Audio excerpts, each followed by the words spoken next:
Welcome back to Get.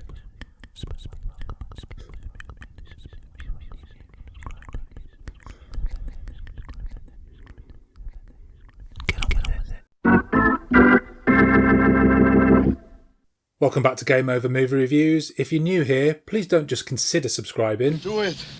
Do it! And if you like this video, please like this video. It really helps the channel out. Something slightly different for today. I am going to do my review of St Maud, but as you'll have seen from the title of this video, this was my last trip to Cineworld before the closure, and I want to talk a little bit about my experience and what it means to me. If you want to skip straight to the review, I'll put chapter markers on below. So yes, this was my last trip to Cineworld before the closure, which, as I'm filming, was yesterday. I've always actually been quite a big fan of Cineworld. Yes, they're a big, faceless corporation. They probably don't quite do enough for the little films, the little independents. But the actual cinema-going experience, the screens, the sound, the cinemas themselves, the seats, the staff, the buildings, the snacks, even though they're obviously ridiculously priced, but that's cinema, all pretty good, I think. It's actually quite a nice atmosphere at the cinema. There was a feeling that we're all in this kind of shitty situation together. The staff seemed a bit more relaxed and chatty than they usually are. And in the screening itself, I didn't hear a peep out of anyone. It's almost like people are being extra respectful of the rules for this last week at the cinema. Very cruelly, just before the film started, we had a few welcome back to Cineworld adverts, which really made me quite sad and felt like a real kick in the teeth. This was my fourth trip back to the cinema since they reopened after lockdown. I saw Tenet, reissues of Batman Begins, The Karate Kid and this St Maud. And in each screening there were probably between 15 and 30 people max, which is clearly not enough people. I saw Tenet in its first week of release, and even that, a Christopher Nolan massive blockbuster, kind of billed as the saviour of cinema. Maybe 25 people in the whole cinema. It's quite clear that no film is going to make its money back, and the cinemas aren't going to make enough money, so nobody's really winning in this situation. The only way you can really prevent the decline is for people to go back to the cinema. I totally understand why people are reluctant to go to the cinema.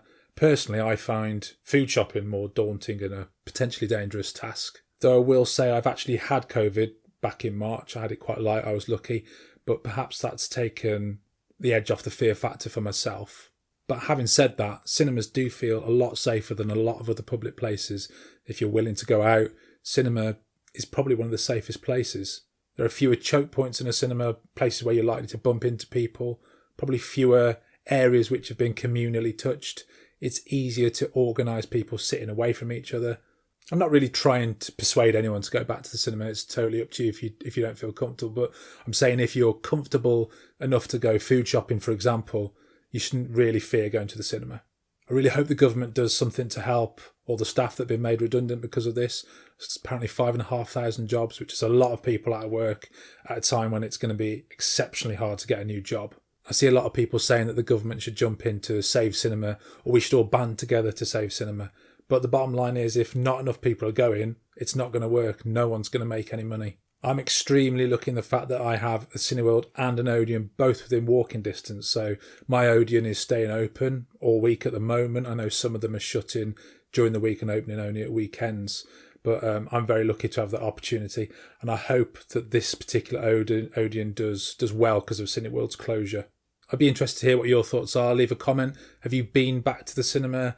Are you too scared to go back to cinema? You're not feeling quite comfortable about it yet? Do you feel it's not worth the risk?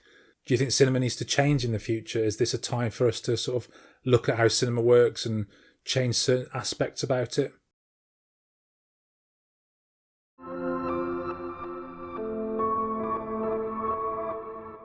So, to the review. St Maud is a psychological horror drama written and directed by Rose Glass. Morfydd Clark plays Maud, an incredibly pious palliative care nurse who gets a job caring for the terminally ill Amanda, played by Jennifer Ehle. After a seemingly fatal incident in a past job as a nurse, which is hinted at in the opening scene, Maud believes that God speaks to her and that a new purpose on earth is to save the soul of Amanda, a retired stage performer who enjoys revelling in the more sinful side of life.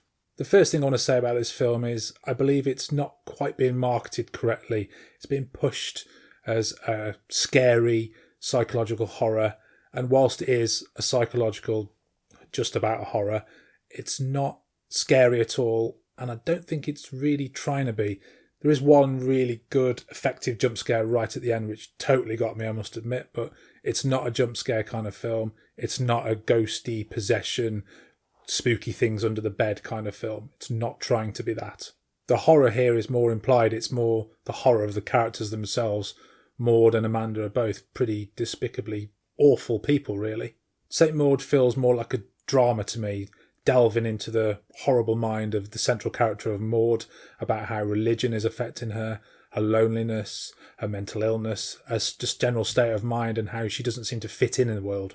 Through the film, we see glimpses of how God is apparently communicating with Maud, how she senses it, how she feels it, and it's almost sexual. She gets kind of like a gratification from God's intervention. It's quite seedy as well, almost dirty. And this sort of grubby, dirty seediness seeps all through the film and comes to the fore in the second act, where Maud really goes off the rails after an incident with Amanda. She drinks, she has sex with strangers, she seems to regress back to her old life. She isn't Maud anymore. I found the two main characters wholly unlikable. I think by design. They're both very self-centred. They have no empathy or sympathy towards each other and each other's beliefs and lives. I didn't really enjoy spending time with either of these characters. I didn't really click with either of them. I didn't want them to succeed. You kind of know where the story's going from the start. It's an exceptionally predictable film. You feel where it's going to go. And I felt quite ambivalent towards that conclusion, which I saw coming. Lots of what Maud goes through in this sort of divine intervention has you wondering, is it actually real? Is she imagining it? Or is her mind falling apart? To me, the way it was filmed, it was suggested that everything she's seen is actually in her head. And once I realised or decided this, the film had no chance of scaring me anymore. The two leads are both great. Jennifer Ehle as Amanda, in quite a showy role, plays it with quite a lot of nuance. For long periods of the film, it's hard to tell if Amanda is letting Maud into her world, if she's trying to take some interest in what she's doing, or is she stringing her along? Is she kind of playing with her like a lion with a gazelle? Morfydd Clark seems to be really relishing playing this rather unpleasant character.